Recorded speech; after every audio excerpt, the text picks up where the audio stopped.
Hey, it's your buddy Peace and Harmony with you here today. We're zooming in on the behavioral traits and manipulation tactics of a psychopathic individual.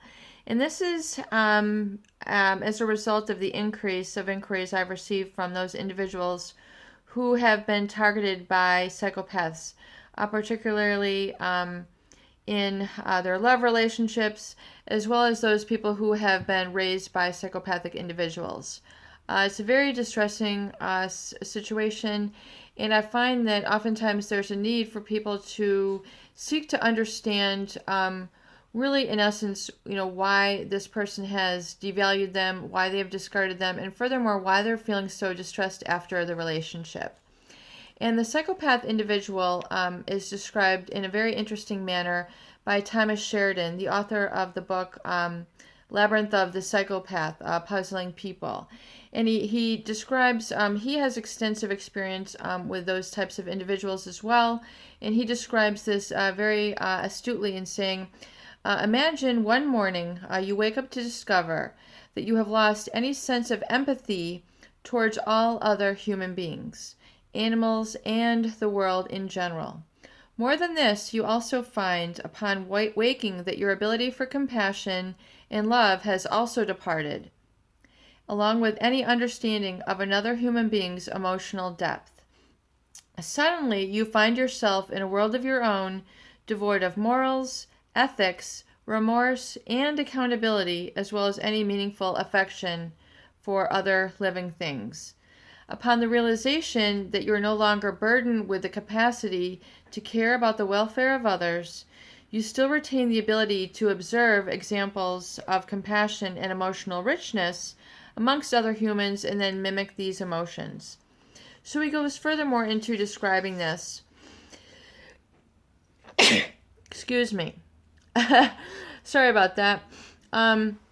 He goes on to describe, furthermore, how detached these individuals are from humanity, and that that there's this really cold abyss of darkness within these individuals, and that they really do lack sort of empathy, affection, love, connection, emotional resonance with people and animals in general. They do not have this connection to others. They're able to observe others, and they're kind of fascinated by the fact that, wow, look, people like to get together and have hot chocolate together. Look at that. Look at these people holding hands. I wonder what that is about. Oh, wow, look at this. These people are, exchanging gifts or flowers or candy for Valentine's Day.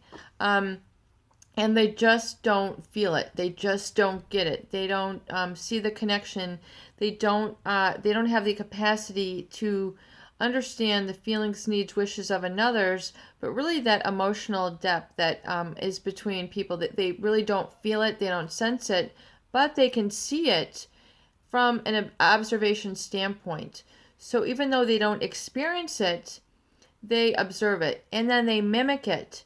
So when they say that they mimic it, it means that they put on a false show of loving. They put on a false show of understanding. They put on a false show of being in a relationship with you. It is all learned, mimicked behavior. It is a complete facade that they will put out there to entice and groom and love bomb people. So, like the psychopaths will say, I'm just telling you what you want to hear. They will depersonalize. They will use nicknames rather than a person's name. They will present to you to be seemingly so all about you in the beginning because they're getting to know you. They're getting to know your interests. They're getting to know what you're about. And they're learning your body language. They're learning your what kind of words you use, what emotionally makes you tick. And then they create and craft a facade that is specifically customized to you as an individual to get you to basically be groomed to satisfy what their needs are. So if it's companionship, if it's a place to live, if it's business contacts, if it's a position of power in a business, if it is to use you in a family, if it is to basically, if a psychopathic parent is raising a child, if it's to see you suffer, you could be providing that supply outlet to them, because the psychopath individual enjoys in the suffering of others. As an interspecies predator, they are destructive in nature. They will go after what they want at all costs. Due to their elevated dopamine levels, they will engage in very high-risk behaviors, in law-breaking behaviors that is criminal in intent, criminal in feel, and criminal in nature, meaning that they are not law-abiding citizens. They feel above and beyond the law, and as Thomas Sheridan says, they do not feel inhibited by usual human connections, human relationships, human laws, human rules.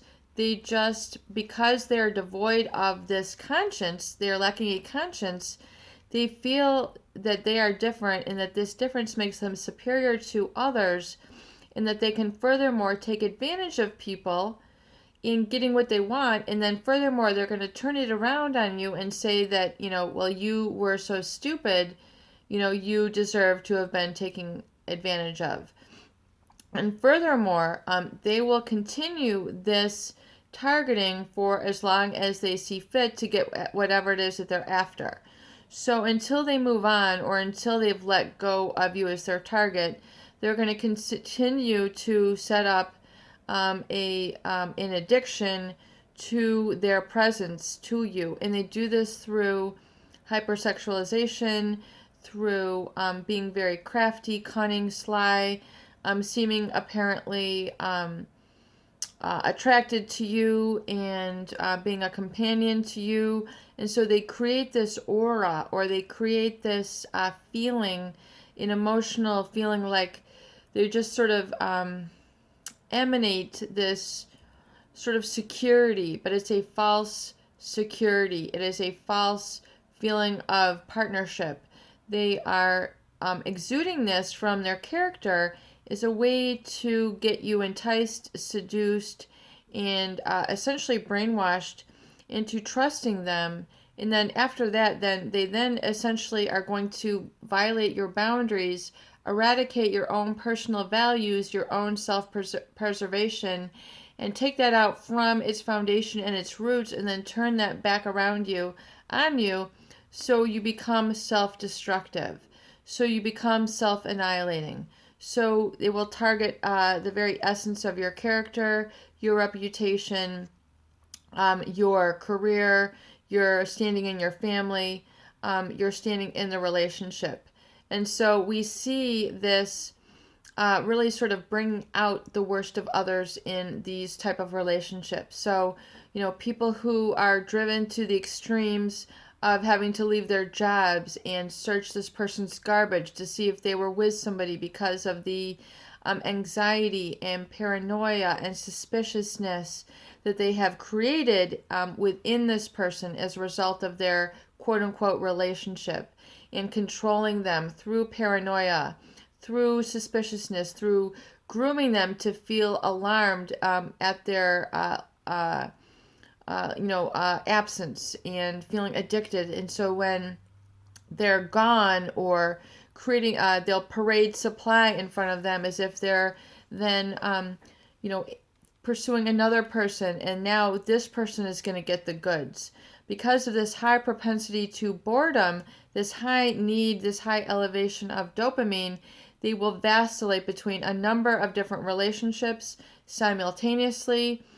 They can be with you, texting another person. I mean, they can juggle 2, 3, 4 relationships, be dating you and going on websites, be working for you and simultaneously grooming another employer,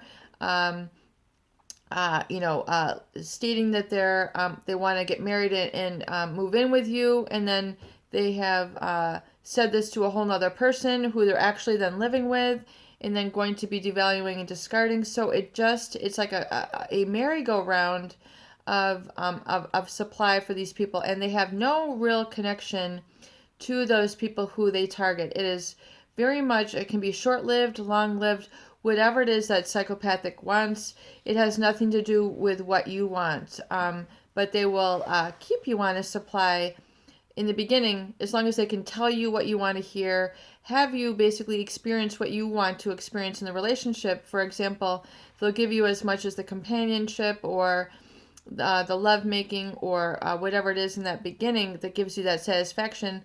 But then, as soon as they're really done and getting bored, or they've figured out that maybe you want something real and that you're going to figure them out and expose them, then they're going to start showing you, their ugly side. And as I mentioned, they definitely, in this insidious targeting, they tend to bring out the worst of others. So if you're driven to the point of extremes, of fear or concern that they're dating somebody else, fear or concern that they are cheating behind your back, to the point where you're, looking through their garbage, you're looking through their belongings, you're taking their phone, you're, creating violent acts, and hitherto you are a non-violent person. You're feeling extreme amounts of rage, which you've never felt before. That is, created in this sort of psychopathic addiction to this person.